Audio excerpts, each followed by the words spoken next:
Hello guys, मेरा नाम है रवि और स्टडी ग्लो में आपका बहुत बहुत स्वागत है। दुनिया में दोस्तों को पता है कि बहुत सारे ज्वालामुखी हैं और उन ज्वालामुखी फटने से तबाही आती है, लेकिन कुछ ज्वालामुखी ऐसे होते हैं जो महाप्रलय लाते हैं, लोगों की जानें जाती हैं। कभी कभी वो लाखों लोगों की जाने लेता है, कभी कभी वो हज़ारों लोगों की जाने लेता है। लेकिन दोस्तों कुछ हुआ ऐसा है कि जो कोलंबिया है, आपको पता है कोलंबिया में ठीक है एक ज्वालामुखी है जिसका नाम है नेवादो द रुइज। ये जो ज्वालामुखी है ये फटने वाला है। ठीक है, अभी तक क्या था कि लगभग 1 साल पहले ये आकलन मतलब ये बताया जाने लगा था कि ये जो ज्वालामुखी है एक्टिव हो चुका है, लेकिन अभी ये नहीं था कि कब फटेगा। लेकिन अब क्या हुआ है, जो कोलंबियन सरकार है उन्होंने क्या किया है, इस पर सीधा सीधा क्या किया है, अनाउंस कर दिया है कि ये कुछ दिन में कभी भी फट सकता है, आजकल कभी भी। इसीलिए वहाँ पे ऑरेंज अलर्ट भी जारी कर दिया गया है। देखिए मैं आपको एक चीज़ बता दूं कि जैसे ऑरेंज अलर्ट होता है, रेड अलर्ट होता है, येलो अलर्ट होता है। तो जैसे ऑरेंज जो अलर्ट होता है मैं आपको समझाता हूँ। जैसे 3 रेंज होते हैं, ठीक है। तो जैसे मान लीजिए कि ज्वालामुखी जो था अगर बन रहा था, लावा बन रहा था, सब होने वाला था, ठीक है। जैसे मान लीजिए कि जब लावा बन रहा है उसके अंदर तो भारी नुकसान नहीं है क्योंकि तुरंत फटने वाला नहीं है, तो इसको क्या कहते हैं कि येलो अलर्ट कह देते हैं। भैया येलो अलर्ट है, अब संभाल के रहिएगा, थोड़ा खतरा है, बच के रहिएगा। मतलब बहुत ज़्यादा नुकसान नहीं है लेकिन फिर भी नुकसान है। जैसे तूफान आता है, पेड़ उड़ गिर जाते हैं या फिर ऐसी कुछ होती है, ठीक है। उसके बाद क्या आता है, फिर उसके बाद आता है ऑरेंज अलर्ट। ऑरेंज अलर्ट में क्या होता है कि लगभग जो खतरा होता है वो काफ़ी ज़्यादा होता है, लेकिन मतलब एकदम एक्सट्रीम नहीं होता, मतलब खतरा है लेकिन जिसे बचा जा सकता है, ठीक है।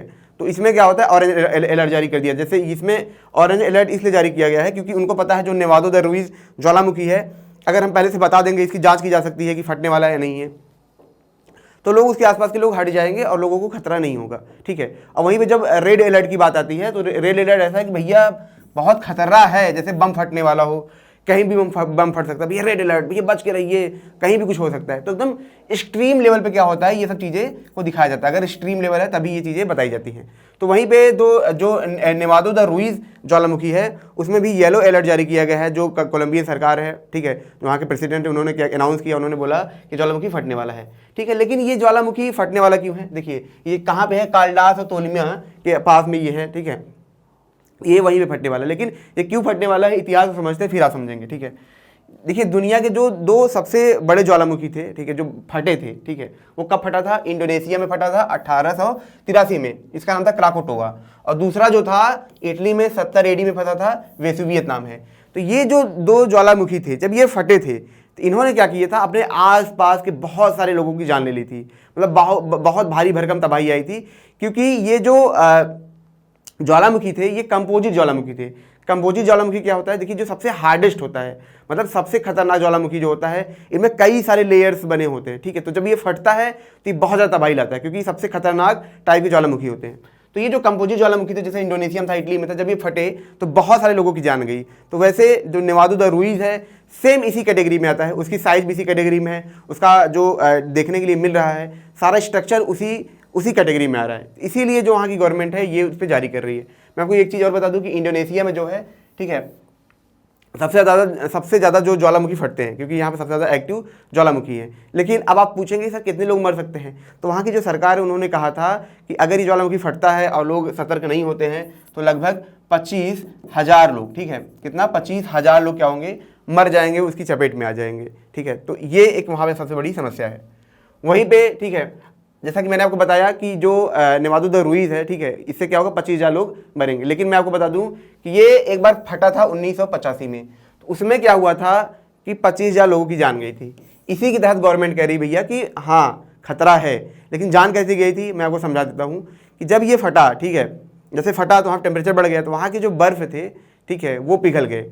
जो बर्फ़ पिघले तो वो उन्होंने उस बर्फ़ ने क्या किया, पिघल के वो अपने आसपास के एरिया में गए, वहाँ पे बाढ़ आ गया और जिसमें 25 से 30,000 लोगों की जान चली गई, ठीक है। तो इसी को देखते हुए गवर्नमेंट ने क्या किया है, अलर्ट किया है और एकदम अलर्ट कर दिया, भैया आप हट जाइए वहाँ से, अब कोई चांस नहीं है, ये आज कल परसों में कभी भी फट सकता है, ठीक है। तो मैं आपको एक चीज़ बता दूँ, 1 साल पहले ये सक्रिय था, ठीक है, लेकिन अब क्या है कि एकदम खतरे से एकदम भरा हुआ है।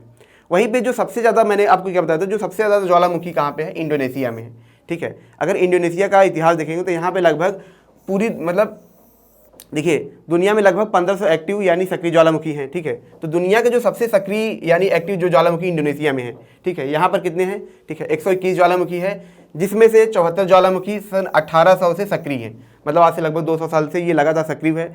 इनमें से 58, ठीक है। 58वां ज्वालामुखी 1950 से सक्रिय है, ठीक है। मतलब आप जैसे देख रहे हैं कि ये आप समझ रहे हैं ज़्यादा सक्रिय होगा, जिसमें मैं आपको बता दूं कि लगभग 7 के आसपास जो ज्वालामुखी हैं वो लगातार फट रहे हैं, ठीक है। जैसे आप देख रहे हैं 12 अगस्त 2022 से लगातार उसमें विस्फोट हो रहा है। वो कौन कौन से है?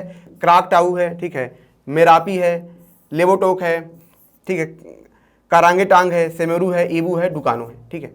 तो ये जो ज्वालामुखी हैं लगातार वहाँ पे फट रहे हैं, कुछ सक्रिय है, कुछ फटने वाले हैं और कुछ क्या है वॉल्केनो बन रहे हैं। तो ये सारी चीज़ें हैं यहाँ पे। तो जैसा कि आपको पता है जो ज्वालामुखी होते हैं वो कहाँ से बन के आते हैं? वो कोर से बन के आते हैं। जो कोर की गर्मी है वो निकलने के लिए क्या होता है? वो ज्वालामुखी बनता है। जैसे हमारे पेट में क्या हो, एसिडिटी हो जाए तो उसको ढेकार निकालते हैं, वैसे धरती भी क्या करती है? अपनी ढेकार निकालती है, ठीक है। रह के जब अपच होता है उसके पेट के अंदर तो ढेकार निकालती है, उसी की वजह से ज्वालामुखी आते हैं।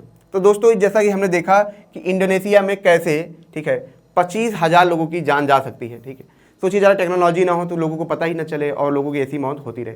तो दोस्तों ये छोटा सा लेक्चर था। अगर ये आपको अच्छा लगा हो इसे लाइक करें, कमेंट करें, शेयर जरूर करें, ठीक है। सब्सक्राइब करेंगे तो ऐसे लेक्चर आपको बार बार मिलते रहेंगे। मिलते हैं नेक्स्ट लेक्चर में। Thank you so much.